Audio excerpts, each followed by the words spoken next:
এই দেখুন, আমি খুব সুন্দরভাবে ছোট ছোট পিস করে কাঁঠালগুলোকে কেটে নিয়েছি। ঠিকভাবে কেটে নেবেন। তারপর সুন্দর করে একটু পানি দিয়ে হালকা করে ধুয়ে ফেলে দিবেন। এই পর্যায়ে আমরা এখন কাঁঠালগুলোকে এক্সট্রা করে আগে সিদ্ধ করে নেব। যেহেতু আমরা একবারে অল্প সময়ের মধ্যে রান্না করার চেষ্টা করব, সেহেতু আমরা কাঁঠালের সাথে এখন দিব আলু। কয়েকটি আলু কুচি করে রাখা, সুন্দরভাবে কেটে বেছে ধুয়ে নেবেন এবং অবশ্যই ভালোভাবে ধোয়া লাগবে যাতে কাঁঠালের শাঁসগুলো না থাকে।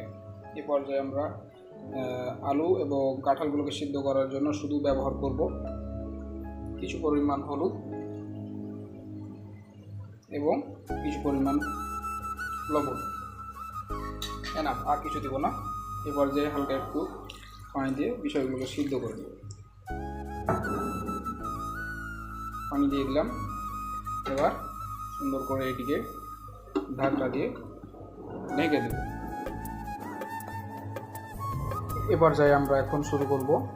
ওদিকে আলু এবং কাঁঠালগুলো সিদ্ধ হোক, ততক্ষণ আমরা সব উপকরণগুলো আমরা কাঁঠালের মধ্যে দিব, সব রেডি করব। যেমন রসুন, পেঁয়াজ, আদা, এসব বিভিন্ন উপকরণ আমরা যেসব উপকরণ দিব সেসব উপকরণগুলো রেডি করব। সো দেখতেই পাচ্ছেন আমরা রান্নার সব প্রসেস রেডি করে ফেলেছি। আমরা কিন্তু আদা রসুনের পেস্টটা একদম আলাদা করিনি, একসাথে করেছি, কারণ আমরা রান্নাটা অতি সহজ এবং তাড়াতাড়ি করার চেষ্টা করব। কারণ ব্যস্ত মানুষ সবাই। এই মুহূর্তে আমরা সব কিছু রেডি করার জন্যে একটি পাত্রের মধ্যে কিছু মরিচের গুঁড়া, সামান্য পরিমাণ হলুদের গুঁড়া এবং কিছু পরিমাণ মশলার গুঁড়া এখানে অ্যাড করব। এবং চাইলে সবাই কেউ স্বাদ মতো লবণ দিয়ে নিতে পারবে, কারণ এটি পরিমাণ বেশি হলে তরকারিকে নষ্ট করে দেয়। দেখতে পাচ্ছেন আমরা কী কী উপকরণ দেব, কারণ আমরা রান্না করছি জাতীয় ফল কাঁঠাল।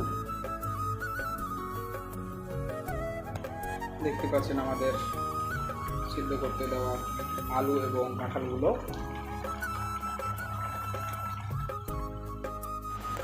সো এই গাইস, দেখতে পাচ্ছেন আপনারা কাঁঠাল এবং আলুগুলো খুব সুন্দরভাবে সিদ্ধ হয়ে গেছে।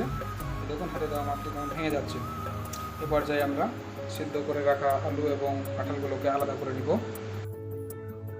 এখন আমরা কাঁঠালগুলোকে সুন্দর করে ভেজে নেব।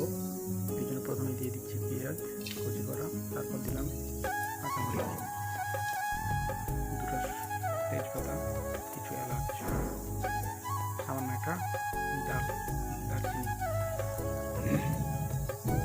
এবার কিছু পরিমাণ তেল দেব, দিয়ে হালকা করে নেড়ে চেড়ে কষিয়ে নেওয়ার জন্য প্রস্তুত করব।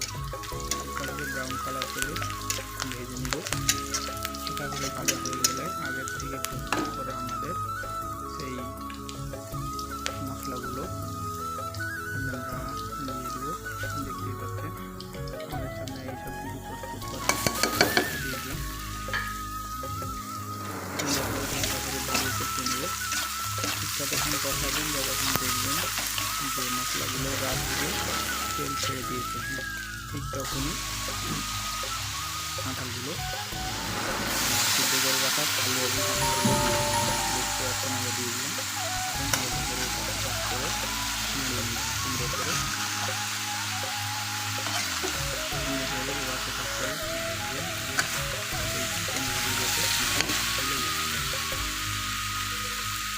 এইভাবে সুন্দর করে নেড়ে চেড়ে নেওয়ার আমরা আর হালকা কিছু পরিমাণ পানি দিয়ে সুন্দর করে এবার নেড়ে নেব। এবার সর্বশেষ পানি, কারণ এরপর আমরা পানি দেবো না। এভাবে ঢাকনা দিয়ে বন্ধ করে রেখে দিব। দেখতেই পাচ্ছেন খুব সুন্দরভাবে আমাদের কাঁঠাল রান্না করা হয়ে গেল, প্রসেসিং হয়ে গেল। এবং দেখুন কত সুন্দরভাবে কাঁঠাল রান্না হয়েছে, হাতে দেওয়া মাত্রই একদম গলে যাচ্ছে। এই দেখুন অল্প সময়ের মধ্যে সুন্দর ফল রান্না করার জন্য। থ্যাংক ইউ, ধন্যবাদ।